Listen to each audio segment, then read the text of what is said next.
she was like, he laid his hands on me a couple times. I told him if he did it again, I would leave. He did it again. Then he turned around, packed his things, and left. And then he's the one who filed for divorce with her. And he's a Hey, there it is. And so he has a very high profile. I said, blow it up. Yes. Honey. Yes. An op-ed in your local paper. Yes.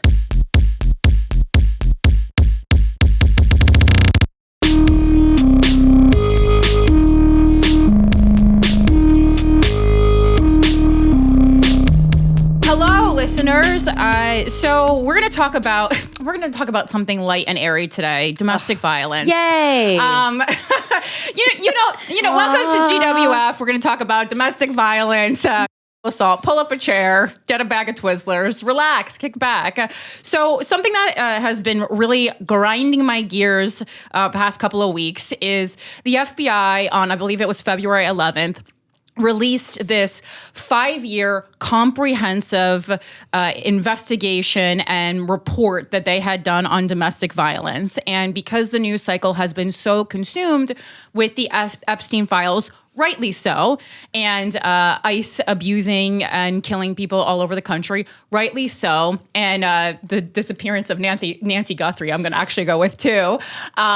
Rightly so, but a little less. I don't think she's come back. That's rude, but I don't either. I think she's gone. We've all seen the first 48, and it's not great, but. So we've just been so consumed with this stuff. This really important report that came out has been getting almost zero coverage, which is crazy because, again, they studied a 5-year span. And as you might have assumed if you listen to this show, violence in the country overall has actually gone down, but violence within domestic relationships has, you guessed it, gone up. Woo! Yay! So even though no one else is covering it, and even though I think if you're a journalist, there's a really great angle out there to do something that melds the findings of this report with the Epstein files and shows that in America, for a woman's lifespan, we don't care about her, support her, and things will in fact get worse. Just an idea. You could take it. That's yours. Go run with it. So we have a comedian, and are you gonna call yourself an advocate or no? Yeah, an advocate. Yeah, I was like, I hope you will. Yeah, 100%. Very appropriately named, like Alicia Keys. Yeah, yeah, right. Yeah, yes, right. Brittany Brave. Brittany Brave. Yeah, here today, and we were talking last weekend in Miami. During a comedy show, and then you just told me all about this domestic violence relationship that you were in, and I mean there was a lot of information there, and I said, will you talk about it on the show? I feel like it's something that is really prevalent, but we've only talked about it maybe like 3 times on the show. In grave detail, which I think is what is necessary because the secrecy keeps it going. 100%. Yeah. When you asked me, will you talk about it? I said, I think for the rest of my life, I will never not talk about it. Yeah. Big believer of better out than in. And 100%, there is a taboo associated with domestic and partner violence. Listen, I'm never going to compare sexual violence and domestic and partner violence. Often they go hand in hand. Right. In my particular relationship, they also went hand in hand.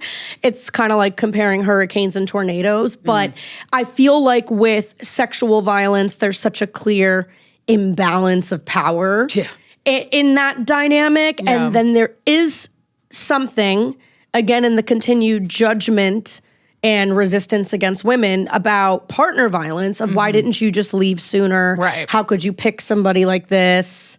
And you would think by this point that's a hacky question to ask, but it's the really not. hackiest thing, and it happens all the time. Yeah, and you were even telling me you had been talking about it in front of a group of our colleagues at an establishment. We'll leave it at that. And people were asking what seems like, especially for comics, literally hack questions. Yeah, like the easiest low-hanging fruit. It was a comic that crashed a conversation that he wasn't invited to. Sweet. Which we love all the time. And I was actually... Keep doing that, man. Keep doing that, man. Nothing makes me more wet. And obviously he crashes the conversation, and I was having talking about my ex pretty candidly and some of the stuff that went down in this relationship with someone that I do trust and with someone that understands recovering from trauma and sobriety and abuse. Right. And this particular comic just decided to chime in with these really hot takes about like, well, if you stayed after he hit you the first time, you were kind of the one who like allowed it. You kind of set the tone. And I just remembered I kept saying to him, this is like a highway. You're about to crash, and I would recommend you just take the nearest exit. Very well said. Thank you. Very well said. And then when things escalated and he told me don't get worked up and continued, then I not so well said, I can't stay in this conversation anymore. It's literally making me dumber. Go fuck yourself. Good. I said, It should and be walked legal away. to mace a man if he doesn't leave a conversation. I do agree. I think it should be more acceptable to bitch them out or push them off their city bike. Like maybe don't cause harm. Yeah. We don't fight violence with violence, but like, it's fun to think I don't about. know. Yeah, just like knock them down, trip them a little bit. I just think that should be more acceptable. That's all. And more common. Yeah. Bad men, not the good ones. There are good ones, not many, but yes. Men like this, losers like this. Yeah, but like, yeah, totally. Just like really showed his ignorance. But the unfortunate thing is that's how most people look at the issue. Right. That is what most people think. I do think there's such a stigma. And again, now in a world where we're talking about this stuff more online, you can see what people are saying because we can all see the comment section. And every time it breaks my damn heart. And obviously, like, you know, there are plenty of people who don't exist online. And I think a lot of the people who spend a lot of their time online are unfortunately the worst people. Oh, yeah. But it's still, you know, the information that's available to me. So I think it is important to continuously talk about. So I guess, how do you like to talk about it? Do you like to start and tell people how something can go from okay to not good to very bad? Or what is your approach to speaking about it generally? Yeah, totally. I would say the word that comes to mind is organically, and then the next word that comes to mind is comedically or creatively. Right? Because I think comedy, as we all know, as three stand-up comedians, makes things palatable. So sometimes the easiest entry point is for somebody to hear a joke in your act, and it's really dark, but it's really funny, and now it's got them thinking, you know, about maybe their own actions or the actions of their friend's boyfriend and related people in their lives. So true. I find, you know, we were saying this off camera, I find that my bigger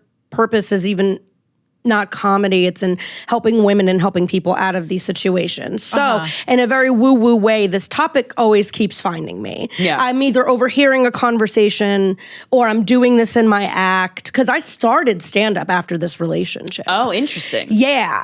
I was working in music PR. I was a publicist. He was a manager. That's how we met. We started working together and then working together, you know, and he was older. He was 17 years older. He one divorce in, had a baby 6-7 months earlier. That was early. Yeah. That was soon after. Wow. Yeah, I did not listen to my mom on that one.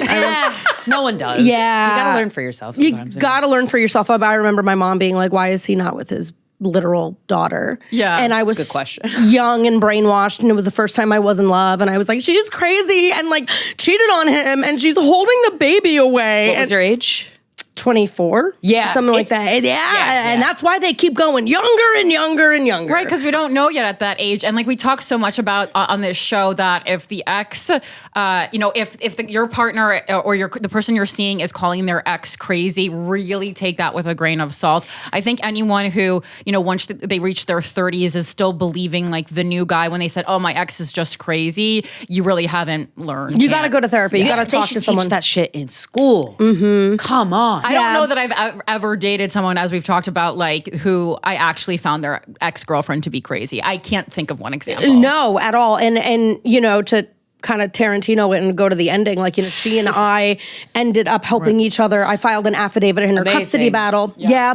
She filed an affidavit in my charges that I filed against him in my application for a restraining order, and she's wonderful. She's phenomenal. What a not surprise for anyone who's listening to that show. I loved when you told me that, because that is like such a hero's ending. To the story. And that happens a lot. This is the second. A very close friend of mine is going through something really shitty, and she ended up befriending the guy's previous ex, and they're teaming up together on their own court cases. They don't want you to do that. So who's they? The guy? The guy or the abuser. Well, we're gonna suck it. That's why men constantly try to pit you against each other. 100%. And that does work a lot of times. Pitting women against each other is, one of the strongest tools that the patriarchy has. Yeah, completely. In comedy, they do it when on a lineup, there's only going to be one spot for one girl. Scarcity. So now we're all looking at each other as competition. Right. We do it when we compete for male attention, and we do it in situations like this. So the biggest girl thing you can do is if he is saying that she's crazy or batshit or whatever, A, run and protect yourself, and B, like, don't hesitate, reach out. She reached out to me at the top of the relationship. That's nice. Yeah, well, you didn't believe her, but or you bypassed it. Do you remember what the message said? I do. It was very long. It was very emotionally charged, rightfully so. But she was like, he has a 5-month-old that he should be with right now. He's abusive. He has a coke problem. Oh, let me guess, he's sleeping in your apartment. He probably found a way to move in very quickly. Was she and correct? She was correct. Oh, and that was the thing that I was like, women know. Like it kind of this like, aha. We got a wizard on our case. We do. Yeah. Very woo-woo. Wait, are you psychic? I know. That's so funny. Yeah. I mean, in retrospect. As a 24-year-old who, if you like this, I'm assuming you like really fell for this person, yeah, right? Big time. Okay, Yeah. and you just want to believe. It's easier to believe what you want to believe when you're younger. So I imagine. At any point in our lives, but especially when we're and younger. And that age gap is so hot. Oh my God. I had I'll talk about it later, but I was just thinking this morning about how like a 15, 20 age year, gap is so hot when you're in your 20s. And now that I'm 40, I had a guy 15 years older call me over the weekend and I was like, I'm going to throw out. I saw that on your story. I saw that on your story. Moment to talk. It took me in hindsight to be like, oh my God, a legal adult's amount of time was between us, 17, 18 years. Yeah. And I also think like even outside of abuse, like weaponizing age is such a shitty thing to do. Yeah. Like I've had older women that I've worked with do it to me. Like, tap, tap. Like you don't even know what you don't know. Right. And whatever. And it's just a shitty, but he did it to me all the time. Like, oh, I've been married. Oh, I have a kid. Oh, I have a lot of years up on you. I'm wiser. You don't understand. I've lived more life. And yeah, when you're in love, even when abuse isn't present, you allow a lot more. Sure. And I think sometimes like we could maybe teach 20-something-year-old women to be like, yes, all of that is true. But I think if you kind of like just can see ahead a little bit, you should ask the question like, well, if you're that much older than me and you have all that extra experience, then why aren't things going better? Better for you. Great question. That's a question that sometimes I would ask myself. I'm like, well, then why are you in my roommate apartment in Harlem with mice? Paying the rent on, right? And my shit's together. And there's nothing wrong if you have a marriage fall apart. So many people have engagements fall apart and divorce. Sure. But it's like, oh, well, I've been married. And I'm like, and you got divorced. Right. So at least be humble enough to own your own failures and miscoming. You know what I mean? Right. Well, and everyone was like, how were you guys even able to connect? And I was like, I think much is the case of women like us and comedians, I was probably really mature for my age. Mm-hmm. You can't cut corners with life experience, and you know what I mean, in some ways. Yeah. But I think I was mature for my age, and to your point, he was very behind. Don't you agree too, though? Yeah. When you're a woman in your 20s, you have this power that's really unique to being in your early 20s, like early to mid 20s, even late 20s. And I think when there is maybe something. Tell me if you've experienced this with this guy.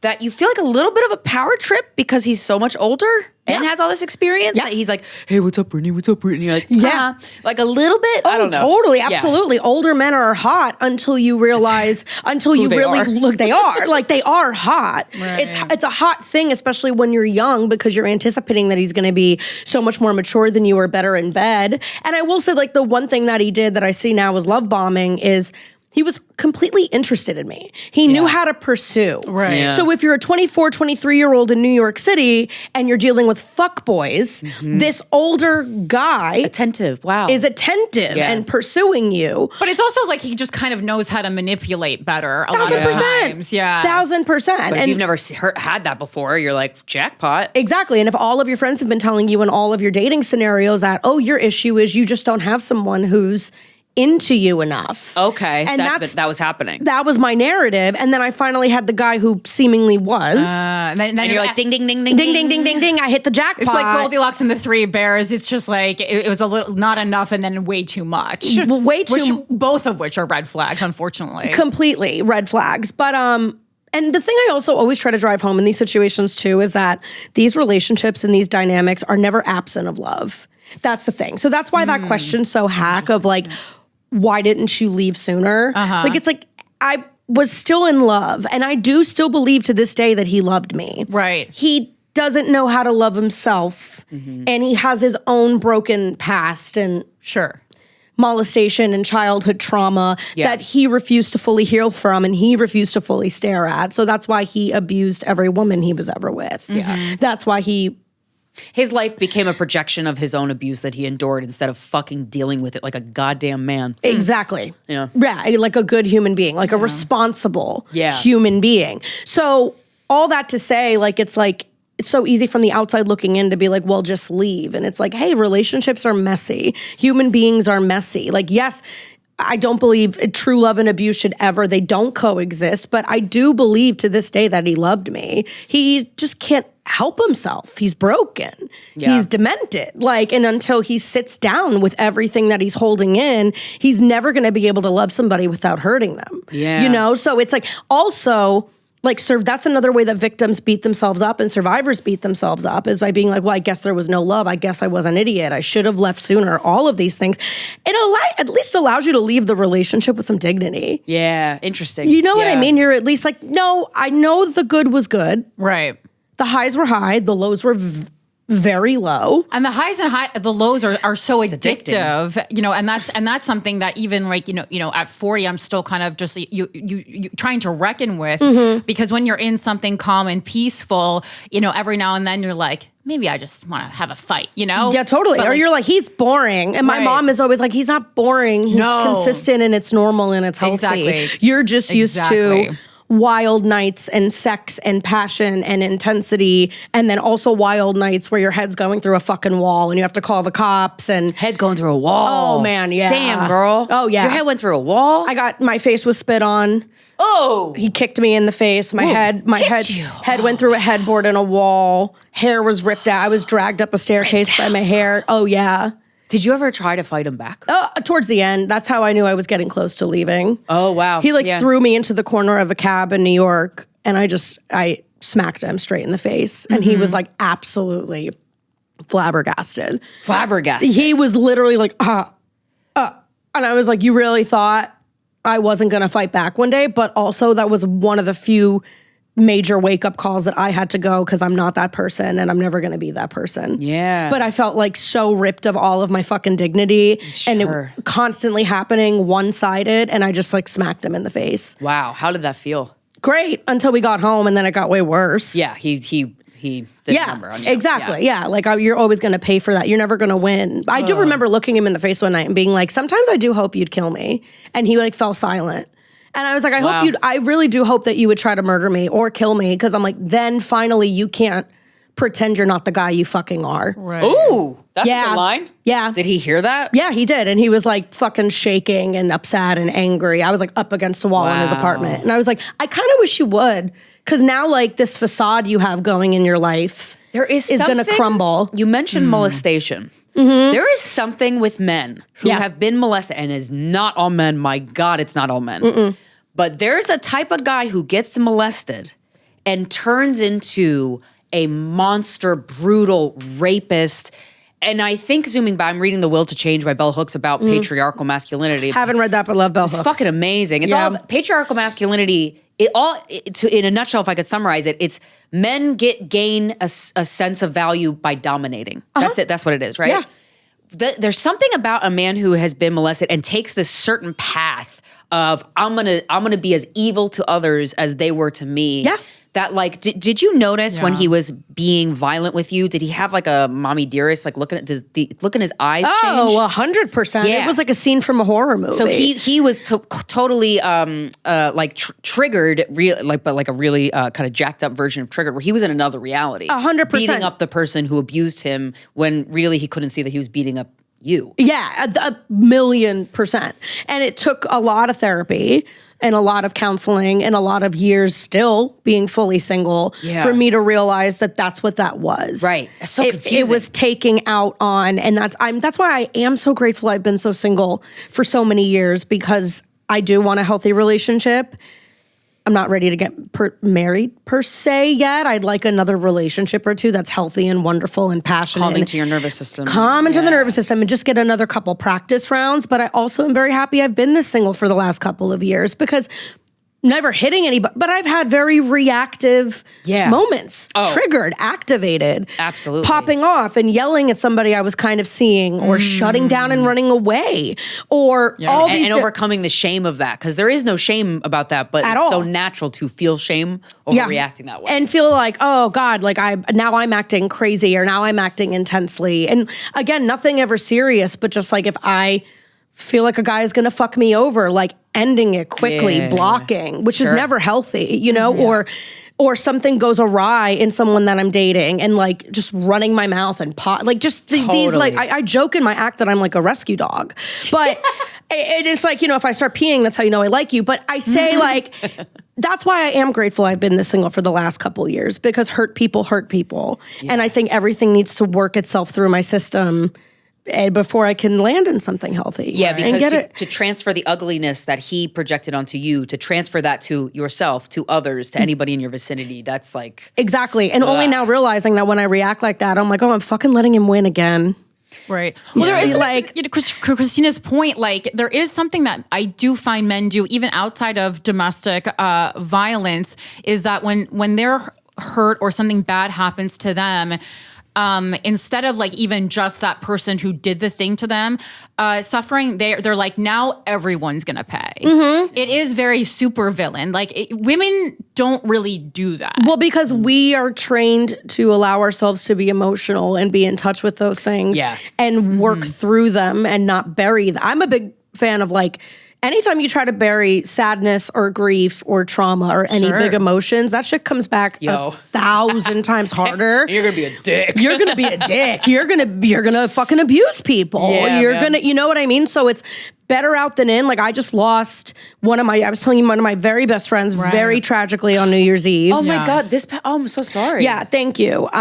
Shout out Danny Benavente. You're the best human being I knew.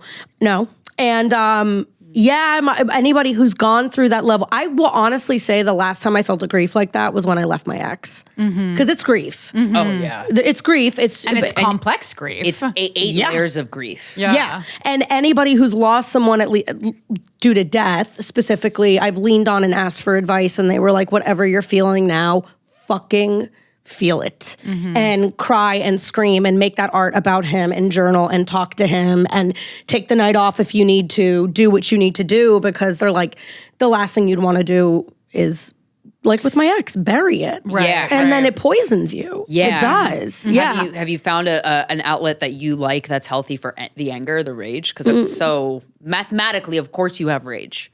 Like makes all the sense in the world. Yeah. Anger, grief is wild. It's this like kaleidoscope of so many things all at once. Yeah. On the umpteenth power. Like it's, you know, and he was really special, not only because he was my best friend, but like we threw a roast of P. Diddy 2 years ago, and 50 Cent showed up.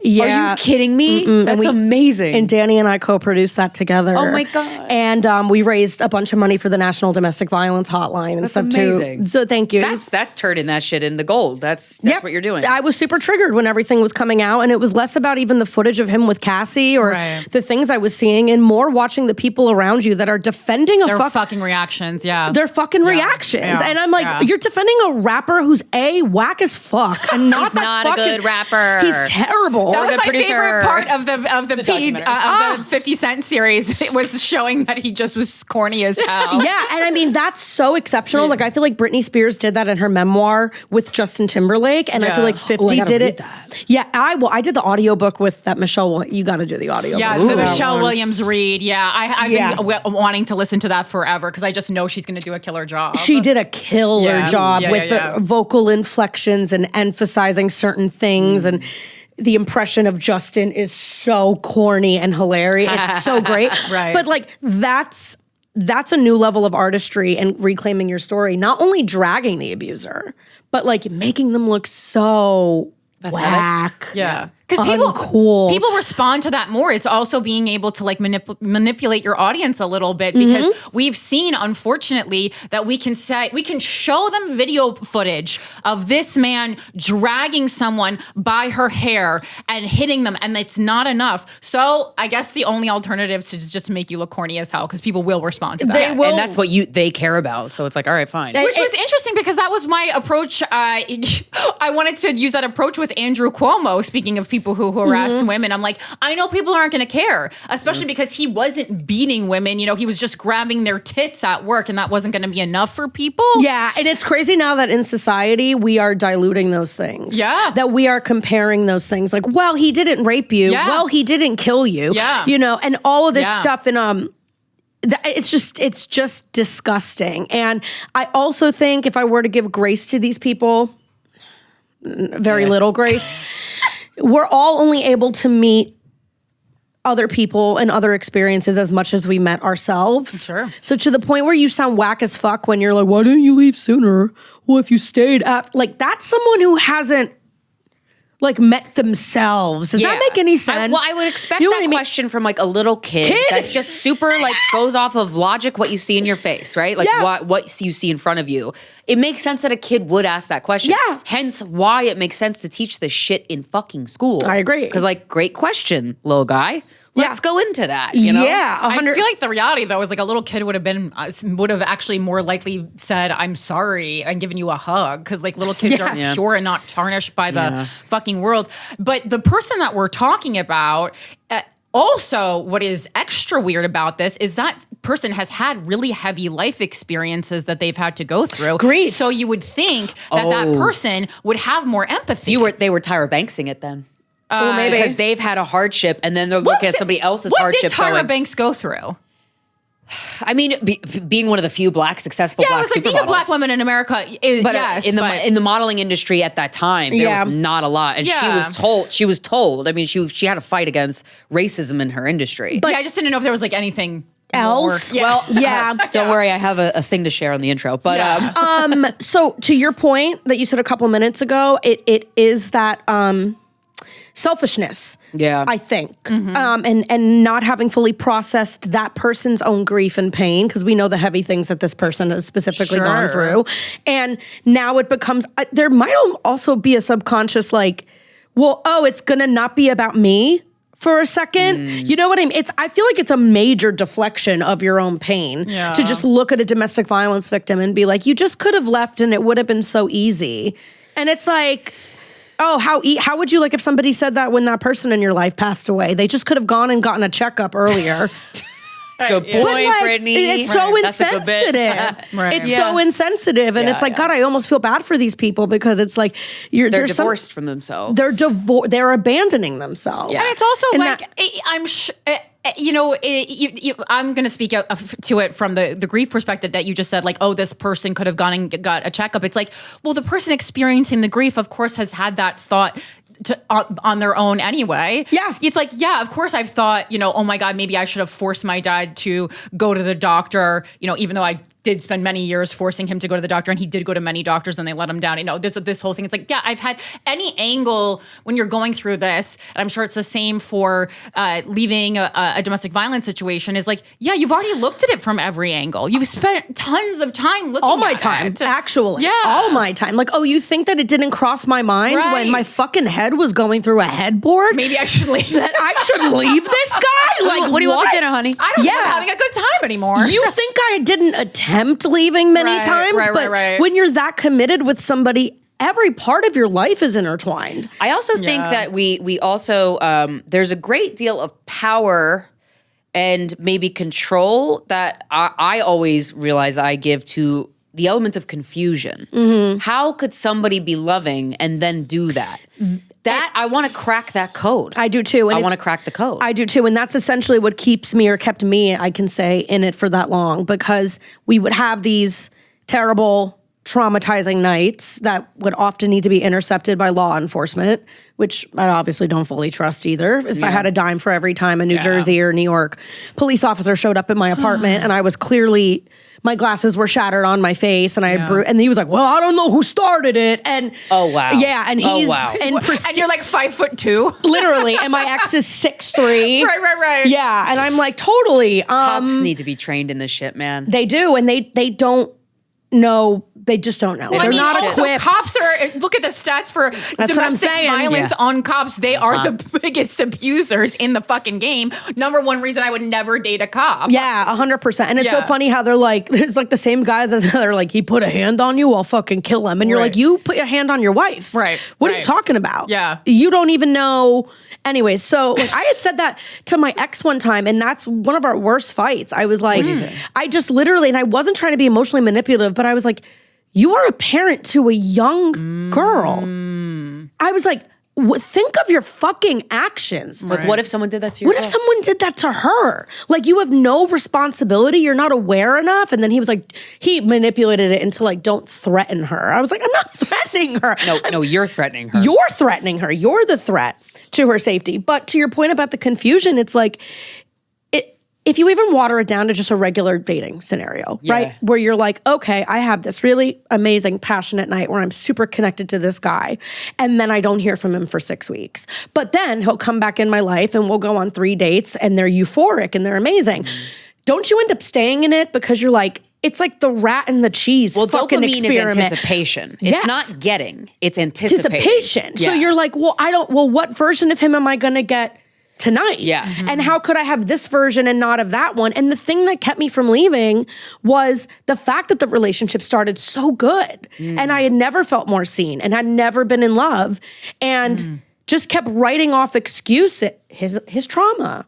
Oh, he's a broken guy. Oh, he needs to work on his drinking. Did he tell you about his trauma? He did. And I started to realize that he would preemptively do it to kind of excuse himself with people. Right. And I only say that because he never did, at least during the time that he and I were together. And from what I've heard from the mother of his child and the years after, he's not doing the work to fix it. He knows it happens, but he's using it as an excuse. Yes. And as things started getting uglier and uglier between us towards the end of the relationship, and we worked together, lived together, had mutual friends. So now at this point, it's impossible to hide what's going on. Yeah, because you could visibly see it. Visibly see it.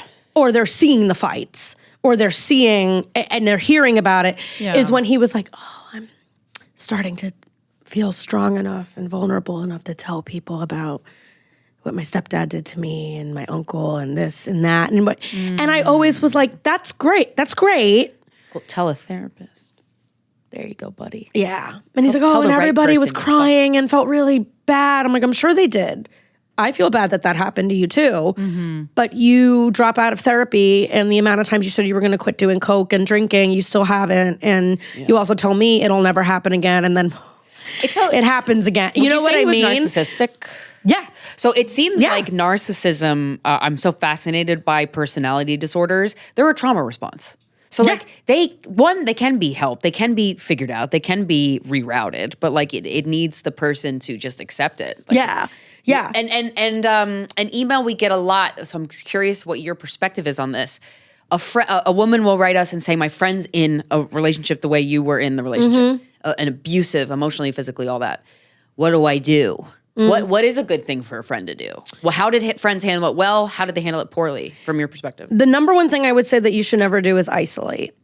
I understand it can be a lot to be on the fringe of that, especially with the breaking up, coming back, and Kelsey Cook, love her. Great bit about how be careful when you tell your friends the red flags because you can't put them back in the box. And so the second you go to your friends and you're like, look what he did, look what's happening, I had whatever it is. They're never going to unknow that. They're never going to unknow that. And they're in your corner. Of course. So, and no one hates your ex. Like, as much as you can hate your ex, no one hates your ex as much as your best friend hates your ex. Oh, totally. Like, it's so funny. All my guy best friends are like, I'll fucking kill him if I. And I'm like, we don't fight violence with violence. Right. That's what we learned from him. You know, we fight it with love and healing. But never isolate. I had one friend who that was a deal breaker for a very long time friendship. Stopped talking to you. She just said, I can't, I don't, you know, which is cruel to know that someone's safety in life is compromised and they're not in a good space on many levels. And you're like, oh, this is a lot. Take your space. But yeah, be like, oh, this is a lot for me. Because the more you isolate, the more it's like that partner's the only person they have. And that was her reasoning. Like her reasoning was because it's not a lot for her. It wasn't like a tactic, like she watched too many episodes of Intervention, where they try to fight it with love multiple times. And then eventually the tactic that is prescribed is basically just like to cut off. To isolate? Yeah. I mean, but that's addiction. That's something different. It is different. And no, that was not her. So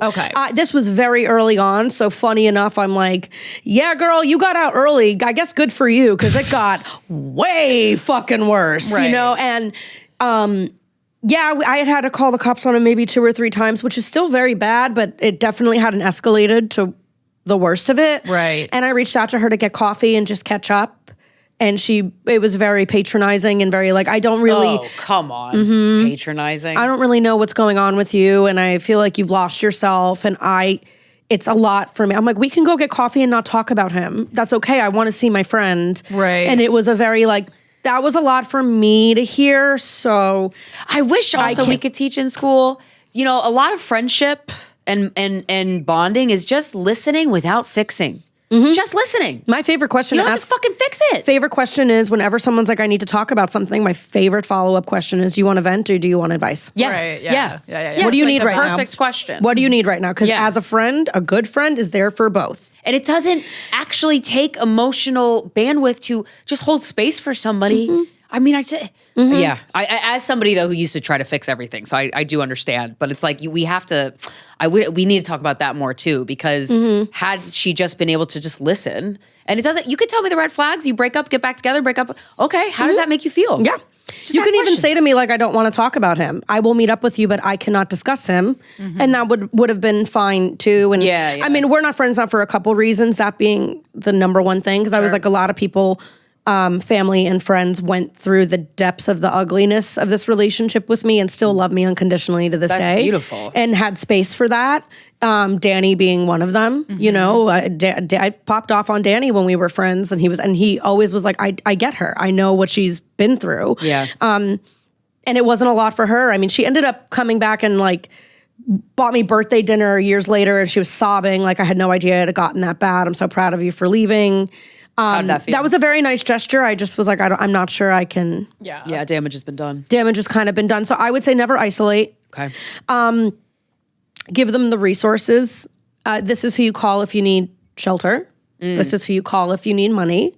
National Domestic Violence Hotline, Safe Horizon in New York is phenomenal. Yeah. Oh, yeah? Yeah. Have you called them before? Yeah, I personally used. What was that interaction like? Just to give our listeners here's what happens if you do take these routes. Yeah, so when you're calling a resource, obviously nobody can force you to leave or say, or, it's still your own will. But also do understand, same thing, like you can't put some of the red flags back in the box. If you call the National Domestic Violence Hotline and you do say that you're being everything is recorded. You know what I mean? Everything is recorded.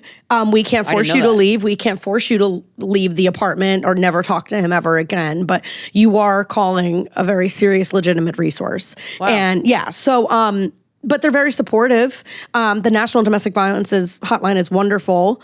Also anticipate long wait times. Obviously, these people are underpaid and overworked, and there's a huge influx of people who need these resources. So don't give up as well, too. Especially if you're doing court proceedings, you will be there all day. It will be worth it, but you will be there all day. You can't force anybody to leave, and the strongest thing that you can do to someone who's been through something like this is let the choice to leave be on their terms. Yeah. Because everything else has been stripped away from them. Yeah. So give them the resources, tell them what you're feeling, don't isolate, but you're never, same thing like addiction, you're never going to get them to stop. Right. And then what if you're in a scenario where the violence or abuse happens in your presence? You're at a dinner party, he grabs you really hard or something. Mm-hmm. What would you recommend someone? Not that. Nope. I hope I never see that, because it's hard to hide. What would you recommend doing as a friend, or even like the waiter in the restaurant? Like, what do you do? Yeah, I would say, You don't want to make it worse. You don't want to make it worse is the first thing. That's what Corinne taught me. Don't intervene with strangers. You don't intervene because it makes it worse. Because I go every time you just like that's why I'm so torn because I'm like I know I intervene on the street, that woman's then getting hit extra when she gets home because she's not leaving right there. She doesn't fucking know. I did if that. she didn't leave, because of her friends and family telling her she's not leaving because some lady on the street. I've intervened on the street. I've told Corinne on the podcast, and she goes, she's going to go home and get hit harder. Yeah, and I'm like, fuck. I know, but your heart's in the right place. I've intervened on the street, walking down fucking 9th Avenue. I remember right after leaving this relationship, and he throws her into the wall. She's hysterical, and I'm like a chihuahua, like I'm 4'11", but I think fucking kill you. I want to fucking kill you, and I'm like, get your fucking hands off of her, and like ripping him off, and she's in shambles, and then he's like, rah, rah, rah, and I was like, walk the fuck away, and I don't think I called the cops, but I put her in a cab and an Uber. And I was like, give me an address. And I said, by the way, there's no judgment if you are still going back home. I would advise you don't. Right. But I'm not judging you if you do. I just need an address to get you somewhere else. And she was like so drunk and so in shambles. But I realized afterwards that I was like, because that made it worse for me. We were at a bar together one night. Ironically, in the Upper East Side, right by where I live now. And I was covered in bruises. And a girl that has no social awareness goes, where did those come from? Bitch, I wouldn't even ask that. Right. Yeah, and I was like, and I was at the tail end of the relationship. I was like lucid. Like I was so over it. I was going out in public. Like, yeah. We went to an event in LA, and he was like, "Oh yeah, you should put a little concealer here on that bruise I gave you. On the bruise I gave you. Right. You have a couple. You should put concealer on the bruise. I'm not kidding." And I was like, "Yeah, you're right. Yeah, like covering up." And at this point, I was going out in public because I think it was this subconscious way of like, fucking tell people what he's doing. That was your higher self going, bitch, I'll trick you into leaving. I'll trick you into leaving. I'll trick you into getting rescued from this. And she goes, where are the bruises coming from? You're like covered in bruises and these marks. And I was so over it at that point. I went, oh, he gave them to me. And he was right there? And he was right there. And he was like... He was like, yeah, well, he broke away from the girl he was hitting on at the time, obviously, by the bar. Well, he was phenomenal, yeah. And phenomenal. Phenomenal man. Cheated, gave me my first STD, curable, thank God. Oh, God. That's how I knew he cheated. Wow, isn't that fun? Paper trail. I was like, and he was like, you gave me this. I was like, yeah. Okay. It's kind of crazy how deep in denial one person can be. I mean, like our current president, but I'm like, you don't even know... And you don't have your eyes, you don't see anything. He is narcissism and denial. Yeah. Trump is a great comparison. Yeah. I still think to this day, if you talk to my ex, he fully believes, mind you, baby mama got full custody. Okay. I pressed charges. He went to jail, got restraining order. order. He went to jail? Yes, girl. Yeah, he went to jail. And then he had run through all of his friends so nobody could bail him out. So he was there for a minute. Oh. Yeah. Oh, we love that. Yeah, we love that until we went back to court a couple months later and then he got a plea bargain when he shouldn't have. Oh. Right. That's another piece of advice. They have to ask the victim if it's okay that they even have the option to plea bargain, but nobody asked me. What the fuck? Yeah, what the fuck? Why did no one ask you? I don't know, because the system's fucked and overloaded and overwhelmed. Yeah, I mean, when you told me he went to jail, I was kind of even like rare. really surprised. Yeah, I was too, and that was a woman. It, God bless women. And I went to, when I left him, I literally fled. I went to his apartment in Salt Lake City. He was living there at the time because he was in his custody proceedings. Which, by the way, he was so delulu. Talk about believing your own. He showed me the custody papers and that she was filing against him. And it literally said he kneed her in the stomach when she was 7 months pregnant. Locked her in a closet. Has a coke problem. Has all this stuff. And he shows it to me. And I'm like, yeah. That's not good, boo. Yeah. Like going, but it helped me be like, I know it's not me. Yeah. As much as he tells me it's me, I know he's done this before. I know this like so much. So I went and I visited him and then all the same stuff happened. And then I silently changed my flight and woke up in the middle of the night, silently packed my bag, got in an Uber, blocked him on everything. That was permanent? That was when I finally left. And I didn't say shit to him. I just was really quiet. He's like, God, you're the worst girlfriend ever. You're such a crazy fucking bitch. I hate you. Like all these. Aw. So you know he cares. Sweet. And I was like totally, like changing my flight and like went to bed. And ironically, the last words he said to me in person were, I'm sorry. He went, I'm sorry. And I went, Cool. cool. And then I woke up at 3 a.m. and got into an Uber and fled and went straight to court. Yeah. And then when someone's telling you, when you're being abused and someone's telling you that you're the problem, how are they rationalizing that? Like what additional information are they giving you to convince you that you're the problem? Anything. Can you remember any examples? Oh, well, you had a drink too. Okay, well, you had 13. Right. I had 2. You know what I mean? Yeah. Using your drinking against you. I was on Zoloft at the time for anxiety. Well, you're mentally unstable. You're on antidepressants. Oh, okay. Oh, God. Oh, yeah.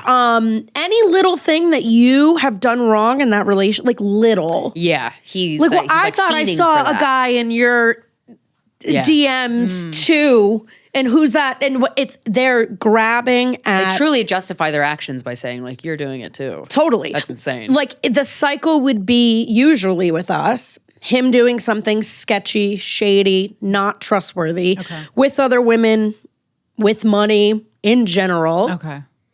Me bringing it up calmly. Maybe I'm angry, but calmly, not abusive. Him getting defensive because he did do it and can't own up to the fact that he did steal money from me or did cheat or whatever. And then I don't want to talk about it. You're so annoying. You're the worst girlfriend ever. It's always something with you. It's always a problem. Now you're burying your feelings. Right. He's taking no accountability. It's not going to make you any less angry or upset. Yeah. And now it's like you get upset. You know those emotionally manipulative people where like you get upset and then they get 100 times more upset that you're upset. Like that's kind of what the cycle would be. And then it would get abusive and violent. I feel like they feel you chasing them to try to get you to understand.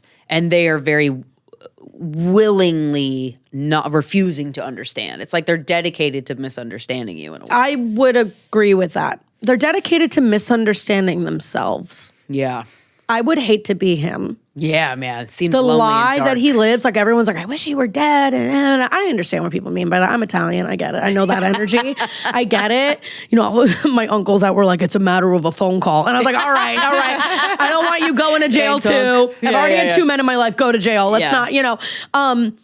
But like, I truly think the greater punishment is that he is still alive and living in his own skin. Yeah. Is he out? He's out of jail? Yeah. Just walking around? Who knows? Maybe he's back in it for something else. Hope not. But he's in, the last I checked years ago, Salt Lake City. Because his daughter's out there and for paternity reasons. So he does give a shit about being physically close to his daughter? No, he gives a shit about his reputation and what that would look like. About appearing to look like he cares. So this is the other thing with these fucks. Yeah. The only way to get them is to dangle a threat to their reputation.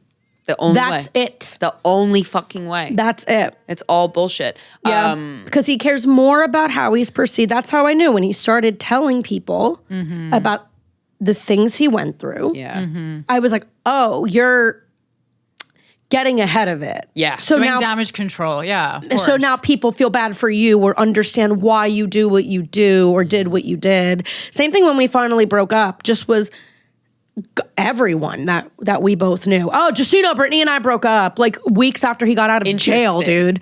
She's like, we broke up. We're not together anymore. Like literally like a girl. Yeah. Like literally. And they were like, okay, sorry. Yeah. Like, you know, and he's like, yeah, she's fucking crazy. I tried to make it work. Wow. He lied and told somebody that I sent him to jail because he attempted to get back together with me and that's how crazy I was. He just reached out to try to get back together with me. Boo, if only it was that easy to put a man in jail. If only. Yeah, it's actually pretty tough.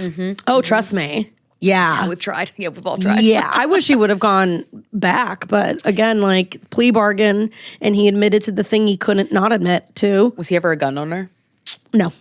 Never had enough money to have one. So well, yeah. So you mentioned he was stealing money from you. Was like engaging in financial abuse. Would you say? Yeah. Because I think that's like this like extra layer of abuse that isn't talked about. You know, because it's not as flashy, but it's still like yet another level of being able to control and manipulate somebody. 100% or not be able to leave. Yeah, as well too. It is this like Donald Trump strategy of let's just do a bunch of really terrible shit to you so you don't even know where to start to dig your way out of That's this. exactly what it is. You're just going to be abused on every single level so your life is in shambles And then you don't really have the energy or confidence. I was like sleeping so much in that relationship. My drinking was out of control. I was so depressed, isolate, not doing comedy, not doing anything. My clients in PR were firing me because I was all over the place. Yeah. I was like, my life was in fucking shambles. Yeah. And that is the intent, because subconsciously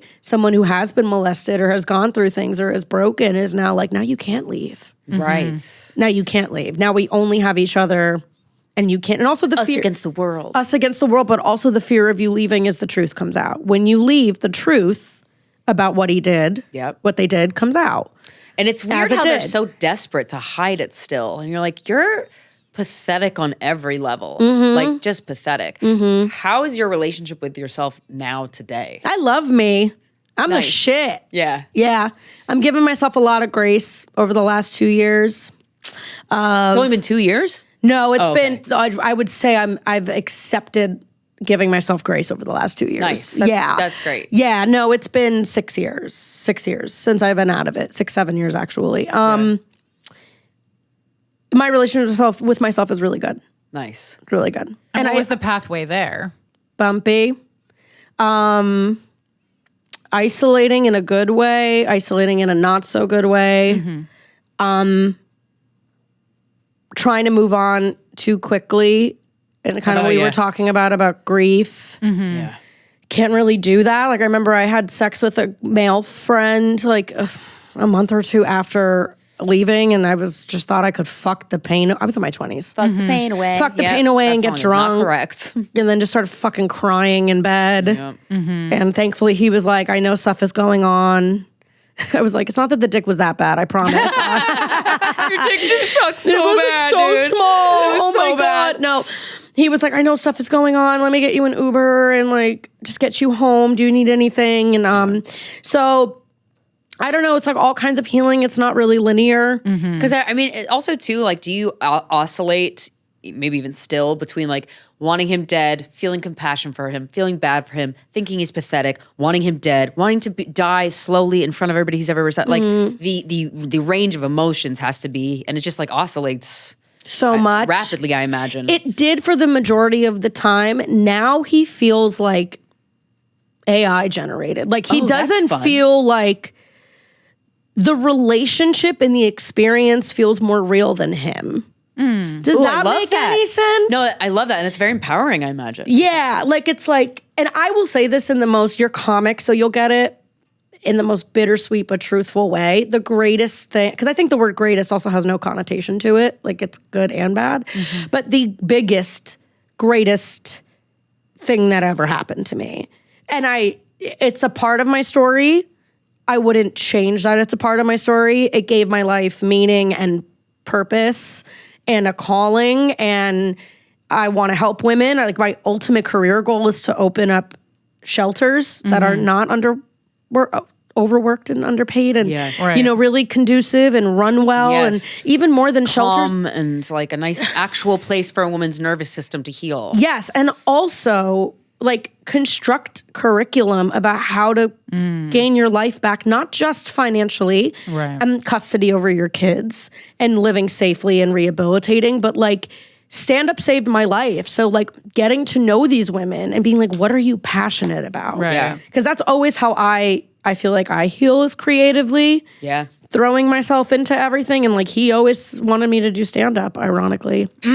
And it's interesting because in society, I feel like, I think this generations now, it's a little bit different, but certainly for us, especially like watching kind of all these like nostalgic shows like the America's Next Top Model documentary, we really were kind of brought up to be passionate about men and about men liking us. And that's not a career goal. It's not currency. Even if you wanted to be a stay-at-home wife and mother, there are still other skill sets you would need besides being like unquestionably devoted to a man. Yeah, and I think also as human beings, no one role that we take on embodies all of us. Absolutely. You know what I mean? I think for a long time I was so work obsessed that being a comedian was the role that consumed, and maybe it needed to at the time because I was healing and needed something to run to change my whole life and find myself. But it's like, yes, I am a woman. That's not all that I am. I'm a daughter. That's not all that I am. I'm a comedian. I'm also now, honestly, I'll forever be healing from this, but like kind of I've definitely unmarried myself from domestic violence victim. Mm-hmm. I've definitely started to even almost unmarry myself from survivor, even though I am, and I'm proud to be. And I think like how you said, like advocate. I think like mouthpiece, advocate feels a lot more empowering than like survivor or victim. Yeah. Does. And those are the roles I played at that time in my life, but not so much. He's so far in the rear view now. Yeah, you kind of transcend them. Yeah. In a way. Yeah, you outgrow them like everything else. Yeah, like I would feel, when it's like the right thing to say whenever someone goes through something like this, like I'm sorry. But I would encourage you to say congrats when someone gets out of it. Yeah. Congrats. Yeah. That's awesome. It's a big accomplishment. What are you going to do now? Right. Yeah. What are you working on now? Oh, you have a trip planned with your friend? That's awesome. Oh, you're starting stand-up? Yeah. Yeah. Like looking forward as much as possible. Yeah. And providing encouragement to do that. And providing encouragement to just veg all day when you need to veg all day. Yeah. Like all of the things. Yeah, and honoring your nervous system with that. And I think that's where I'm at now, and with Danny passing and all of these things, and now having this whole new layer of grief too on top of everything. Yeah. I think forgiving myself over the last couple years for when I didn't show up for myself, or I had a reaction, or I was triggered, or I was activated, or whatever. Whatever. Because I did go through something, and be understanding of that. And be understanding of that to yourself, and especially be understanding of that if you're in something like this, and be understanding of yourself when you leave. Yeah. It's a wild thing. I don't know if you've experienced this, where like if you have a trauma reaction, for example, to something that makes all the sense in the world, you have it to a stranger maybe. I've had this shit where I have been fucking awful to a stranger. Just said something nasty, had a fucking nasty attitude, and they didn't, able to have grace for yourself in spite of that person understandably having zero grace for you. Like when you can do that, you're like, oh wow. Oh, you're hugging. I'm figuring this out. You're hugging little Krystyna. Yeah. And little Brittany and little Corinne and them. Yeah, you know what I mean? Like, yeah, totally. Like, because I have had reactions like that too. I was dating a guy in Miami 2-ish years ago that I really liked. I would say that was the last guy that I really connected to. And he was the one that his energy got a little weird, and instead of communicating, I shut down and broke things off. And he was like, really? And I was like, yeah, really. Yeah. And then I came running back 2 weeks later, and I was like, wait, I fucked up. I miss you. There should have been a conversation. And when he didn't answer, I got hammered at an airport in between gigs and said some of the meanest shit that's ever come out of my mouth. To him. Yeah. In text, in writing. Yeah. Unthinkable fucking cruel shit. Yep. Because I was so sad and remorseful and ultimately scared. Yeah. Because of how much I liked him. Of course. And were they true things? Maybe, but he didn't deserve it. How do you alchemize that? I'm just always very interested when people say the meanest thing. Yeah. Because there's a lot of people in my life who say the meanest thing, and it's like, I got a list of the meanest things I could say about everyone ready to go at all times. I just don't. I joke about that too. I do too. I just don't. I don't we all do. say it because they don't leave the canon. I don't even want to do the work to like. It's just it's unnecessary. But like, and when people say it to me, I go, I'm kind of like, I know you said that, but I'm like, oh, is it true? Well, I think because I can take the criticism. I think the reason it leaves the canon is because the person, and let me know what you think of this, Brittany, is looking for the most immediate tempering of the rage. Like for some reason, it does give you this split second of, I don't know if it's power or whatever. Sending that text gave you a second to diffuse the evil that was shot into you in a way. Yeah, does that make sense? 1,000%. Yeah. Like evening the playing field, so like you both feel bad. It's a transfer of pain. It's a transference. It's a transfer It doesn't pain. actually, and it but makes it worse. I'm like, you know, because it's a tactic. Like men use it as a tactic in relationships a lot, where they'll just like try to make you feel bad, so you can meet them at them feeling bad. Right. Yeah, totally. Like, yeah, okay. Nothing. But I've been pondering over this question for years. How do you alchemize that rage? That rage that made you want to send that text and that you sent it. That's real, dude. Yeah. Where does that go now? I remember it doesn't just disintegrate. I felt like a fucking battery. I felt like I was feeling regretful that I ended it with him. Sad I missed him. Sad he didn't come rushing back. I was feeling all of these things. And because he was the first person that I really felt something for, probably since my ex. And there's a really good friend of mine who's a comic who he also was somebody that I felt safety with and really felt something for. And my God, screamed my fucking head off at him. You know what I mean? And cried and been really reactive. How do you alchemize it? I don't know. I almost wonder if it's like a better out than in. Like it's just healing isn't linear and this is part of it. The same way when you're grieving someone who died, you're going to want to punch a hole in the wall, but then you're going to want to cry, but then you're going to want to, I don't know there's... You just take the waves and know that you just take the waves. And I think just now I finally forgive myself of that. I just went through something with a guy that I really like, a situationship thing. And I guess I was a little reactive with him last year, nowhere near this at all. Just like when he started pulling his fuck shit, I just shut down. Yeah. Kind of just got very icy. It didn't pop off, but was just like my nervous system was like, I need to, that's it. Abort, Yeah. Correct.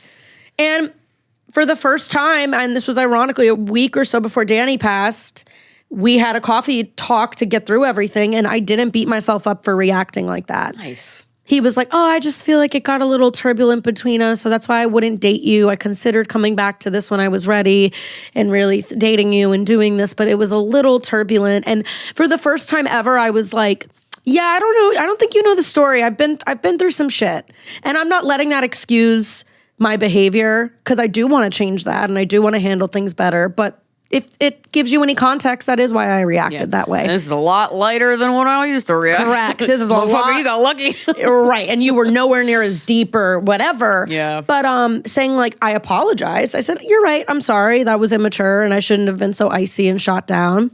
I'm working. Yeah. I'm practicing. Yeah. I'm always practicing on being less reactive and that letting that rage come out or shutting down and getting icy. And it may never go away, but I don't know, the right person loves you through that. Yeah. Is curious about why. That. Yeah. Oh yeah, I had heard a thing or two that you dated someone who was, I go, yeah, you don't know the story, nor have you tried. That's another interesting question. You know, when you've been through something as kind of epically abusive as that was in all the ways, and you've done a lot of really great healing work, and you've given yourself grace and all this stuff. Now, when you enter a new thing, like the next person you enter something with, when do you tell them and immediately? What do you say? Immediately. Oh yeah. Immediately. On a first date? Maybe, if it comes up organically. If it comes up organically, yeah. If it comes up organically, I also just feel a disservice to myself if I get asked, why did your last relationship end? And I'm like, We're considering we're on a date with a man who asked a question that good. Yeah. Right. Yeah. Who are you dating? Gay guys? Yeah, right. Well, maybe secretly. I wish. Yeah, right. Or I just think... that is a common first date question, I think. Like, what were your past relationships like, I guess? Yeah, why did it end kind of thing? Or even just saying up top, like, yeah, I do a lot of work in the domestic violence space. Mm-hmm. Oh, really? Yeah, I volunteer a lot. Or maybe they see a set and they hear some of the material and now they can kind of put two and two together. Or I'm thinking of bringing back my podcast. I used to have one with a comic called Violently Funny and we're both survivors and we would have like therapists on and other survivors. And that's nice. Yeah, and it's like a dating podcast that's dark. Like what happens when it goes really wrong? Mm-hmm. And it's traumatizing. And I mean, if I do bring that back, he's gonna know about that. Yeah. You know what I mean? So I think because it is a part of who I am and I can't undo that it happened. And Sure. It also opens your eyes to like the prevalence of it in the world. And then I imagine you feel like a certain way when you come across a woman who's been through that or a man who's been through that. yeah. So to that point, and the reason why I say to say it sooner is because it's almost like a litmus test at this point. Like, how does he react? Sure. How does he take it in? Because I was kind of seeing a guy right after, a year or so after, when I was starting to feel good enough to date, right? And it came up a couple dates in and it was like, oh yeah, how did it end? And I gave him the Cliff Notes. Like, I was like, bad. Yeah. And he's like, okay. And I was like, he was pretty abusive. I had to get like a restraining order and stuff and whatever. And he was like, oh, he went to jail? And I said, yeah. And he goes, man, that guy must hate you. What? Yeah. It's a very weird reaction to that. It's a very... Tell me who you are up top and I will leave. Right. And I kind of wish I would have brought it up even sooner. You know what I kind of went... he hates you? You bet he hates me. I don't even hate him. Wow. Yeah. But you had healed enough by that time to know, and that made you walk away immediately? That Yeah, I did. I ended it right after. Great. I think I tried Did you tell him why or... Nope. Not, you didn't know him anything, but I was curious. Nah. I would tell somebody why now. Yeah. I would say I didn't like that response and I can't be with somebody who would respond like that. Sure. Yeah, that's to that. fair. I need someone who holds space for it and is curious about it and loves me through the bumps, through all of it. But yeah, to the point about always encountering people before I get here. Today. Yeah, I was like, oh, I'm going to pop into this cafe. I was looking for somewhere to like get some food before I came here. Couldn't find anything that I wanted. Went, got my hair done. And then I was like, okay, I have a little bit of time. I guess I'm going to pop into this like Greek cafe and just get something to eat really quickly. And I'm sitting down and the woman's next to us, she's with a couple people and she's like, I'm sorry, we're so loud. I'm like, oh, you're fine. Don't worry about it. Whatever. She's like, my cousin just died and we were clearing out our apartment. I'm so sorry. My best friend died on New Year's. She's like, oh my God, I'm sorry. And then she just starts going on about, she's like, I'm going through a divorce. And I'm like, I'm sorry. So we start bonding. New York, baby. I tell her I'm doing this show. And she's like, how do you feel? Are you nervous? Are you this? And then she confides in me and is like, she was like, he put his hand on me 3 or 4 times before we were married for 31 years. Whoa. I think I need a domestic violence attorney. I think I need an advocate. And then she's like, how did you get out? What do you know about it? What should I do? This happens to me all the time. Wow. I bet they get put in your path. They get because put you know how to deal. in my path. Yeah. All the time. I went to a bar in Miami one night. My mom's like, why are you going out now? I was like, I don't know. I want a martini. I'm just going to go out. I don't know. I don't want to be home. Sit down, empty bar. Woman's like, can I sit next to you? And I'm like, yeah, that's fine. Starts weeping. Clearly in a fight with, and I'm like, whoever he is, fuck him. Yeah. Comes out. I look over. I can see. Yeah. So I already kind of know and anticipate. And then she starts talking like, and she was me at one stage in that relationship. But I love him. Yeah. I love him so much. And I know he's trying and he's this and he's that. And I just was like, you can find someone you're this attracted to and connected to that doesn't also do this. Right. You have to believe that. That's what I told myself when I left him. I was like, this is love on some level. There's love here. But I remembered, I was like, I can love someone and this doesn't happen. Yeah. I gotta believe this. I know it's out there. Yeah. Well, that's a fear with everyone leaving a relationship. Yeah. Everyone's like, what if I never find anyone this good? I go, what if you find someone better? Him or better. That's all it is. Like every relationship is you just finding things you like and then going like, I'm going to take this and then I'm going to find someone who has these qualities that I love and more. Yeah. And like, it doesn't always happen in sequence, but I have definitely been able to work up and always get a boyfriend that I like more. It's not always the next exact boyfriend that I like more. Yeah. Sometimes you go you're on an flowers in between. But it is always fucking possible. Again, it's like this scarcity attitude in all aspects of womanhood has got to go. Absolutely. Like between ourselves and in our dating relationships, whether it is homosexual or heterosexual. Yeah, and men don't have that scarcity. Men just think everything is available to them. And why wouldn't I just take it? And why wouldn't I just woo-woo? Like that's the ultimate male woo-woo. Like they are manifesting whether they want want to believe that that's real or not. So it's like when you go out into the world believing that you deserve everything, you get everything. We see men doing it all the time. So yeah, exactly. So and we're at home with our cards and our crystals. The attitude in the head is basically like it's all that. Mm-hmm. So you can drink moon water all you want, but if you don't actually go out into the world believing that you deserve the best and you deserve it all, like you just wasted money at a crystal shop. Because that's what goes through your head when you walk away. When you walk away, what goes through your head is it's never going to get better. There's never going to be anybody else. Nobody's going to love me. And when you're in a situation like this, you think like, how do I say this? You don't want anyone. My biggest thing right now with him is like, I hope he's not hurting anybody else. I know. Yeah. That's my number one thing. Yeah. I was wondering if you had heard about any relationships he had after you. Not relationships, but I have maintained contact with the mother of his child. Right. Life happens, so we don't talk as often now, but I will always still take her call. What's his line of work? He was a music manager. That's how we met. And I was a music publicist. Is he still? I don't know. No, I don't think so. He burned enough bridges. Yeah. Yeah. He stole from enough clients. And then very serendipitously, he got arrested October 6th. And this was 2017. And the Me Too movement happened like a week or so later. Wow. Yeah.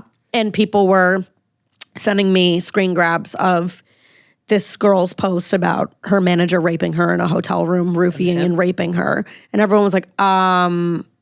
And not ironically, the one client that me and her, the mother of his child, never heard about was her. He told us about everyone he worked with, big, small, worked out, didn't, no matter the genre, whatever project. And she was like, don't you find it funny? We never heard about her at all. And I go, yeah, not funny, intentional. Yeah. Intentional. And then we were on her Facebook and we went far enough back and 100% that was her manager. Wow. And then I reached out to her and I was like, obviously you're going through a lot. There's this necessary upheaval happening with women sharing these things. If it brings you any solace or brings you anything, like I'm in court proceedings with him. Like he went to jail and I have a restraining order. And then she confirmed that it was him. Wow. Yeah. So there was a lot going on. And did that happen when you were, was she raped while he was dating you? Or no, before me. Oh, it was, right. Okay. Before me. And did you experience sexual abuse at his hands as well? Yeah. Yeah. Yeah. How often, in your opinion, do you think, or maybe you know the stats, are sexual abuse and domestic violence both happening in unison? I actually don't know the stats, but what I will say is once there's physical abuse, there's definitely emotional, definitely mental, spiritual, everything else. And then I would say like if you kind of move peripherally, then it's like financial and sexual, but I would say pretty hand in hand. I don't know. He just thought he could do whatever he wanted. Yeah, and he was really justified to do whatever he wanted. Yeah. So I don't know the stats. I would be curious to know. I don't know if it would happen as often as you think it would, but when you're in that close of quarters and you've been with someone that intimately and they are abusive physically, what stops them from doing whatever they want to you without really caring? So that happened twice. Yeah. So they love being the victim. That's like going to the press. So I asked what line of work he was in because my good friend who was at the hands of somebody. All the tactics the same. We're getting him in the press. Oh, have an investigative journalist. Oh, okay. I know everybody. I've been talking to everybody. Oh, blow it the fuck up. See you later, Put it fucker. on That's all you care about. Spot. We're gonna blow that up. Oh, baby. I just told this woman when I was at the cafe before I came here. She was like, he laid his hands on me a couple times. I told him if he did it again, I would leave. He did it again. Then he turned around, packed his things, and left. And then he's the one who filed for divorce with her. I said, of course, because he has to get out. Yeah. And he has to be the victim. A chief probation officer. Hey, there it is. Not in New York. She was here from out of town.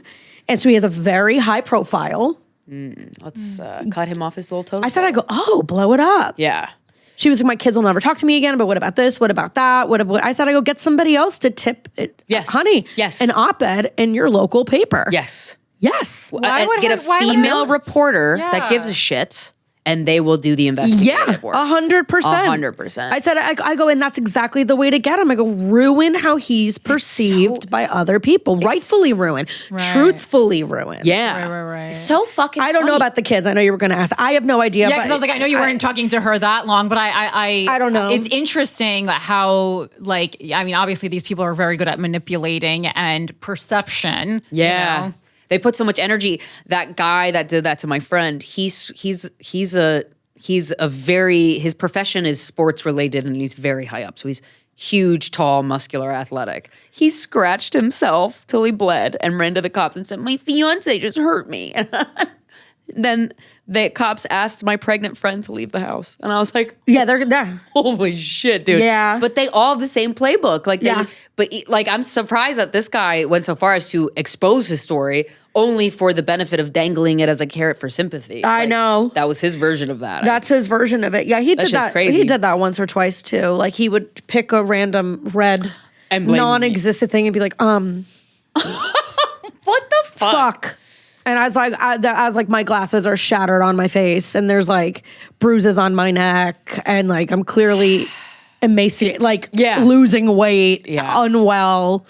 Yeah. And and then again, it's the same thing where it's like you have to look out for men and cops and people who take the side of the abuser. That happens a lot. And go, I don't know who started it. That's I mean, I was looking at that cop like, yeah. Well, one of the quickest ways, I think two of the quickest ways we can actually help this issue go away or like start spreading that, teaching what red flags are in school, teaching what violence is in school, and then actually having officers that are specifically trained in domestic violence and the psychology of domestic violence and the tactics of people who commit domestic violence. Once you know the playbook, every woman knows the playbook. Yeah. No cop knows the playbook. Yeah, it's like pathetic. Yeah, it is really pathetic. And it is a playbook. Like when me and his ex were spending literally 13 hours on the phone together, literally, like, or entire days, just swapping stories.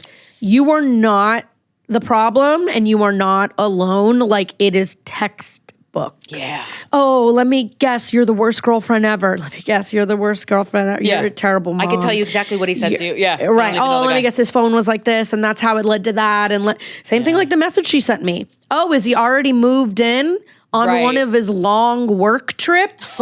I'm sure. And are you paying for everything? Probably more than you want. And like I went back and was like, oh. Oops. Yeah. And to that, like, I brought it to him and he got so angry and so defensive. And I wasn't, of course he did. He was like, that's because she's jealous that I'm with you and she's crazy and she cheated and bullshit. Right. All of it. And I didn't fully believe, there was always a part of me that was like, huh. And like kept the screenshots on my phone. Yeah. He didn't see it, but like, you know, I always kind of kept that in the back of my head. But and also to your point, you have to talk about it. You literally. Because how would we know all these motherfuckers have the same playbook if we did not talk about it? Yeah. And also that's how you preserve your life. Like you have to think about it if like there's something on fire in your apartment. And then you're like, oh, I'm not going to call 911. It's essentially the same thing. Well, it's like that's what, you know, when people write in about this, it's like you are in, or a lot of times they write in about a friend. So it's like your friend is in imminent danger. Imminent. It's a matter of one fight. Yeah. One punt, one something. One day he decides to use a weapon and he's never used it before. Yeah. One day he has one too many drinks, whatever. You are in. I remember my aunt screaming at me, like after one of in a loving way. Again, we're very aggressively Italian. And like they had taken me in and always rescued me and held space. And it was another one of those times when like I went back with him and they never judged or anything. But she was so upset and she was like, we see this happened on the news. You are going to be that. Yeah. How'd that make you feel? Ashamed. Which sucks because feeling ashamed is gonna make it like work. Like for you, like the shame is it's so poisonous to the person being affected by it. But it's like, of course she didn't mean to. She fucking loves the shit out of you. No, at all. No, and she was trying to give. Tricky, man. She was like, you need to leave him. You have to stop going back to him and stuff like that and all this stuff. And it makes you feel, resistance and shame, but also resistance points to where you need to go. And as much as I was feeling embarrassed and weak and all of these things, I knew she was right. You know your friends are right when they're like, they're all saying the same fucking thing. And they're like, you know, even if nobody's saying it to you, when this person's putting their hands on you, you know, well, this isn't okay. This isn't good. You know what I mean? Like, you know it too. It's just you get clouded and misguided. And also too, to be fair, literally manipulated. Like, you can't trust your own brain. Yeah. And the human psyche is so delicate. Yeah. It's so delicate, no matter been through trauma, haven't been through trauma. Everybody's susceptible to these types of tactics. Yeah, it's manipulation for a reason. Yeah. It's kind of the same thing, not to be like, but it's like rape is force. Yeah, it's power. It's power. That's how it happened. A force was applied. I would like to, I'm curious what you think about this. Like, so we're at an age in our society, I think that like women's issues have progressed so much. Yeah. We've also gone backwards on, like, the world still hates women. Corinne has been saying that on the show for years, and I was like, no, shit, you're right, girl. Yeah. Hates women. Yeah. I mean, I'm not to, I mean, and it's getting worse, man. Well, and I mean, I'm really torn, and I have to read up on it more, and we can make it all about AIPAC if we want, but I do think a large portion of the reason why everyone's turned on Jasmine Crockett and is voting for James Tallarico also has to do with hating women. And then that's also racism. We can add another thing to it, specifically Black women. But like, like, there was a pretty sharp and violent turn pretty quickly against Jasmine Crockett with this election. Like, early voting has already started. So, you know, right now, you know, I watched a video of someone crying, you know, today, saying that she voted for James Tallarico, not because she doesn't love Jasmine Crockett, but because she doesn't think that Jasmine Crockett can win at this point. And I actually don't disagree, because such a beautiful slander job has been run on Jasmine Crockett's name. You know, part of it done by the Republicans, which everyone's missing. Guys, look into it. The GOP positioned her on purpose as being the problem. Bill Maher had Jasmine's primary opponent on. No, they actually tried. The GOP from the back end tried to lift her because they knew it was harder for her to win. No, they thought she couldn't win, and so they were elevated. Like, they did this on purpose because they probably know how people feel about women and Black women. Yeah. So they were. Sucks. Oh yeah, it's like putting her up on the pedestal, being like, "Well, enjoy it up there. You're gonna fall. You're not gonna." Right, exactly. It'll never work. Well, it's like how, like, you know, obviously would love to live in a world where we have a female president. Right.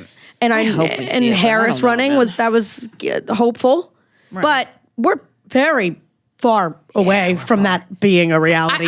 How far away do you think? If ever. Do you think we'll ever get to a place where, so we're having these conversations where people that have been victims of these abuses, these various types of abuses, are doing the work to heal themselves, and then doing the work to, like, talk about it, which is like fucking exactly the cure. But I always wonder, when are we going to hear from the motherfucker who does that? I want to hear from the fucking rapist. What do you have to say for yourself? I would love to see in my lifetime, before I die, somebody who was that disgustingly abusive. Do you have anything to say for yourself? Yeah. Own up. Like, actually own up, because it's got to be so fucking hard to heal. Like, obviously you can heal without anything from that person. But like, to hear, you know, people say, like, with abusive parents, like, you're never going to get an apology. I've heard stories of some people actually get an apology. I'm like, oh, sure, that apology is pretty good. That must sound nice. Like, will we ever get to a point as a society where those motherfuckers will come out of their shell and be humble? I don't know. I'm just curious. I don't think so. About that. I think if you're capable of being abusive like that and hurting another human being like that, you don't want to ever see that. You don't want to see that in yourself. Yeah. I wonder what would happen. Like, would you explode into dust? I mean, that's surely what they think would happen. Well, that's the thing, is like, when people go through sobriety and addiction and all of these things, like, a lot of people aren't, as you guys know, strong enough mentally or to even get themselves through that process. Yeah. You know, like, that's when you hold the mirror up and they have to actually see it. A lot of those people, that's why they don't start. They don't make it through. A lot of shame around that. Or they kill themselves. I mean, just seriously. They harm themselves because going through it is too real. But I think going through it requires self-awareness, and self-awareness is attached to empathy. Yeah. That they're never going to accept. My ex will never, I would bet money I don't have that he still thinks he did nothing wrong. That's okay. And I wonder too if there's okay. this the most abusive men that I have heard about in my life with my friends and stuff, and this person I would put in the same category.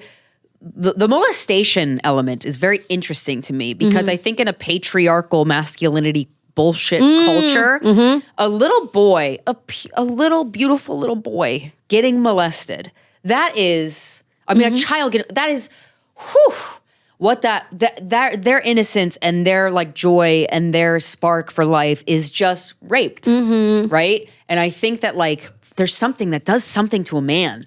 That's the way it's like plants an evil seed in them. Totally. I think what ends up happening more often than not always, nothing's an always, is when it happens with little girls, it can manifest into feeling averse to sexuality. Sure. Maybe. Sure, absolutely. Or leaning in and, you know, doing sex work can help you reclaim that or something. I don't know. Being in control of your own body. Yeah, I think with men, so much of their value and their motives are attached to sexuality. Yeah. So when something like that happens, when they're that young and compromised, they just become even more selfish. They're not going to listen when society says you're a pig or men are dogs. Right. They're absolving themselves of that. And we're used to, as women, like from a young age, we're used to having to to almost like not having 100% autonomy. So it might be easier for women to recover from a molestation because it's like societally, we always have hands grabbing us anyway. Yeah. Whereas men don't. It's served to them as power, something that you go out and you get.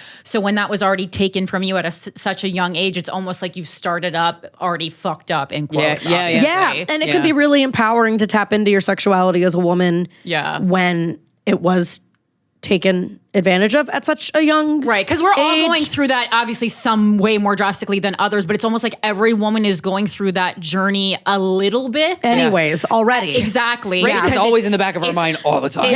And it's also just like when we talk about, this happens to little black girls a lot, if they're twerking or dancing in a way that is like known to their culture, then they're like, oh, that's like little girl is like dancing promiscuously, and you're like, what are we talking about? A dance that originated like in New Orleans marching band? Like, what are we talking about right now? I'm like, that's a specific dance. It is a specific dance, or like whenever like Latinas are dancing too. It's like dance and music is so attached to culture, and then they're like, oh, they're being sexualized. And you're like, no, you're sexualizing. You're them. sexualizing them. Fucking perv. Exactly. Exactly. So I think it's a mind fuck for them when their sexuality is taken advantage of. Yeah, because the one thing they were taught, dominate, they got dominated. And your value as a man is how many notches are on your belt, or how big your dick is, or what you're doing in the bedroom. Yeah. So again, it's like whatever they get raised to be told to be gentlemanly or respectful or achieve consent or create a safe sexual environment, they're going to be even more like, I'm doing whatever the fuck I want. Exactly. Yeah. And it's also an emotional intelligence thing too. Like, it's the same reason, like my friend asked something on a Q&A I did, and she was like, why are we so much better than the men we date? And I was joking, and I was like, trying not to be a man hating, because I'm really not. I have a lot of men in my life that are wonderful. I don't have daddy issues, all these things. But I'm like, I think girls are taught from a young age that they're not enough, and to not be one way, and to be more of another way, and that it's never enough.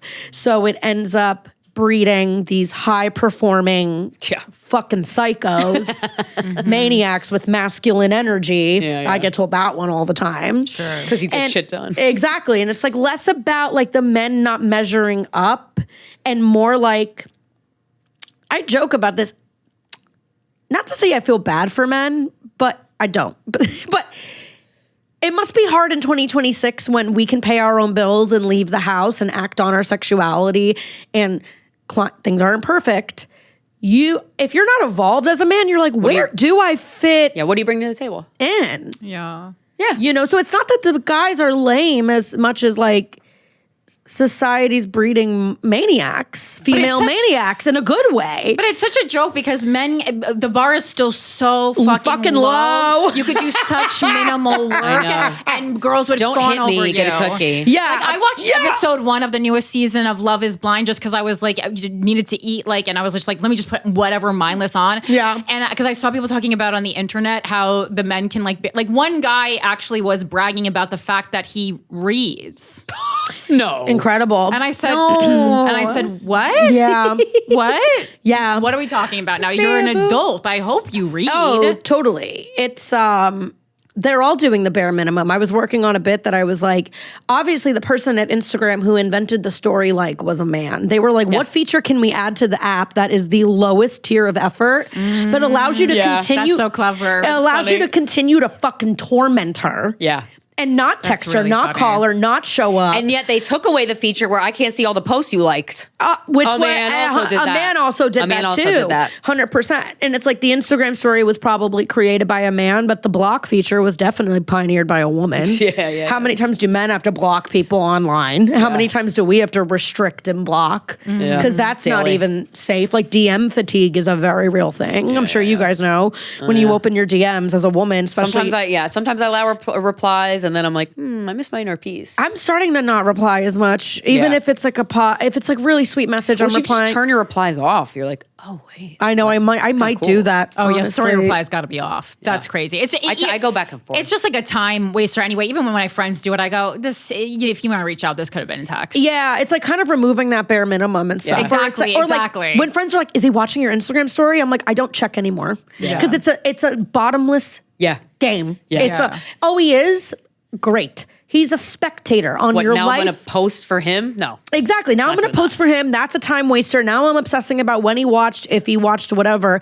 And also stop giving him, hide the fucking story. Center. Yeah. Make him need to reach out. Yeah. If he wants to see you, not sit on the sidelines and watch how great you're doing. Facts. You know what I mean? So it's like, I don't know. I'm doing that now with like guys that I'm talking to as well too. And like a friend of mine like helped me when like I was going to hang out with a guy and then he was tired, so he bailed. It's okay, honestly. Yeah. But my friend was like, you can say all good, get some rest, but I don't think it's all good. You're bummed. So start training him. Yeah. It's okay to be like, I'm bummed. Oh, that sucks. Yeah. That sucks. Yeah. I would have wished you would have told me sooner. Yeah. Like that's fair. Let people know how you want to be loved. I think that's a very fair response because it's like, it's fine that you're tired, but it's like you probably knew you were tired about 2 hours before you sent the text message. Like you could have just done it sooner. Yeah. Before you get the if the makeup is on, I'm going on a tirade. Yeah. If the makeup's on, I'm going on a tirade. Or make it work. Well, I was just gonna say like, so now you're dating, and even a couple years ago when you met the guy that you liked in Miami, like what did you recalibrate in your brain to, if anything, to like try and date a different type of person, especially when, you thought with this abusive relationship that you were dating a different kind of person. You went from someone being disinterested to being, too interested. So did you make any changes? What you're looking for? Yeah. I will say I don't think I'll ever date somebody who would do that to me. Again. Yeah. Never say never. Right. God forbid. No, you know. But I do think if you make it out on the other side of an experience like this, you are able to spot the red flags and the trigger warnings. I also think like you're just not going to attract that, or I would just bounce at, because another thing is like that stuff is like a slow drip. Like it's not like the first fight you have, he's like punching you. Yeah, you're like, oh, okay. Right. Like the first fight we had, he was just really drunk. I was completely sober. I caught him lying about someone he was doing drinks with who he swore nothing was happening with. Mm-hmm. Yeah, okay. And I was like, I'm going to go cool off and take a walk. And he pushed me like out as I was already walking out of my apartment. Right. And when I turned around, closed the door, and my finger got caught in the door. Ooh. And then he was, it was an accident. It was, I thought you were already on your way. I was like, mind you, bitch, it's my fucking apartment. Right. What the fuck? But like, so it doesn't start usually like that. Like I would say if you talk to a lot of victims, they would say it doesn't start like that. Like it's there. I mean, it's less obvious. Yeah. It's not less obvious. They want you in their trance. Mm-hmm. So the first 6 months, maybe even a year is you're not seeing it. Yeah, I watched unless you're really looking and you're like, oh, right, like a guy you're on a second date, like it's a guy. If a guy punches you, like most people are like leaving and leaving. Oh, yeah, right. Thank you, sir. Totally. I will be walking out. Right, and then it's like small things happen that are ambiguous enough or justify. Oh, he drank too much. Oh, he didn't mean it. Oh, he didn't realize that might. Oh, yeah.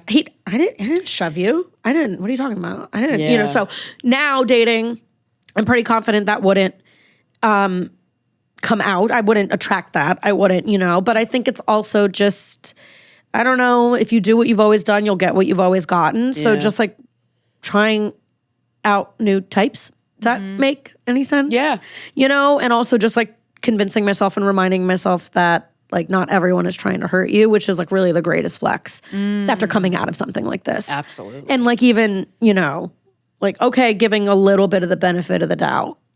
Not too far. If something feels off, it's off for sure. Yeah. For sure. But and asking those important questions up top. Like, don't hesitate. Life is short. And, talk about if you've been through this, say it on the date. Maybe you don't go all the way in. Right. But I'm a domestic violence survivor. Oh shit, I'm so sorry. Congrats on leaving. Okay, green flag. Yeah, Great. yeah. Hey, would you want to talk about it? Yeah, actually I would. You want to hear about it? Yeah. Oh, green flag. Green. Yeah. Awesome. Okay, and things like that. And yeah, fucking ask what he thinks of his ex. Yeah, man.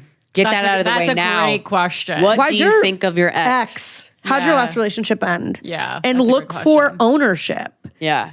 Not she's crazy. I think that's a good one for the first date, to be honest. Yeah. Let's get into it. Yeah. It's a job interview. The same way, like, yes. Yeah, well, where were you before this? What position did you have before this? And can you say why you left and why it was terminated? And it's the exact same thing. And if he can't even just talk about that, I always look for fucking landlords, call your previous landlord. It's like the closest thing to a background check. Like it kind of is, and like see how he answers that. Yeah. Not only don't call her crazy, but like look for ownership and accountability. Like, listen, I loved her, but I played my part and, I made some mistakes, but this is what, and I hope she's doing what, like, that's a green flag answer versus like, oh, I don't want to get in. Fucking crazy. And even ex-boyfriends I hate, there's no one who I have 100% bad stuff to say about. I have bad stuff to say about people, but there's like, obviously it's like, if I dated them for that long, I have a lot of good stuff to say about most of them as well. Same things with abuse. It was like, and I mean, I don't know if I don't know if I could say some good things about my ex now. I won't say bad things. I think he's just a very troubled, abusive human being. But like, so even if you can't say a good thing in the moment, what were the good things that if you can remember that, right? Was good at his job. I really liked that. Right. We shared a lot of the same taste in things. Very affectionate. I don't know if I can really say that much else, to be honest. Yeah. At the time, I also was 24. Right. So I was just like, you don't even know like what you're like auditioning for and what is going to work and what is good. Yeah, the sex was great. Okay. Right. Yeah. We had like hobbies and things in common, but even now, I mean, the things like I would never date him now had that experience not happened. Like I would probably be able to have 5 fucking minute conversation with him and be like, this guy sucks. Yeah. And like see it immediately and be like, this guy brings nothing to the table and I'm getting a really bad vibe. Like I really feel that confidently about it. Yeah. It's awesome. Yeah. And I can't even say, like I said, that I hate him or want him to die. I hope he's okay and I hope no one else is getting hurt. But also stay away from me. Yeah. Like my version of Brittany now would never, on so many levels, look twice at you. It's amazing. On so many levels. Like physically, yeah. My final question for you is like, are there any resources that you can recommend somebody in this situation have, like books or movies or documentaries or like something that somebody can turn to by themselves? Yeah. So, I'm going to say a show because it was an eye-opener for me. Big Little Lies. Oh, yeah, I've watched it. Oh, yeah, that is a great show. I mean, there's a lot of resources. I can't say enough good things about the National Domestic Violence Hotline. Can't say enough good things about that. Podcasts like this, obviously, hearing from women and hearing these stories. In terms of pieces of art, I would look at documentaries, any documentary about it. I would, the research that you were bringing up, like pay attention when these files get delayed. When Trump was elected the first time, the first thing he did was he randomly abolished the Violence Against Women's Protection Act. Yeah.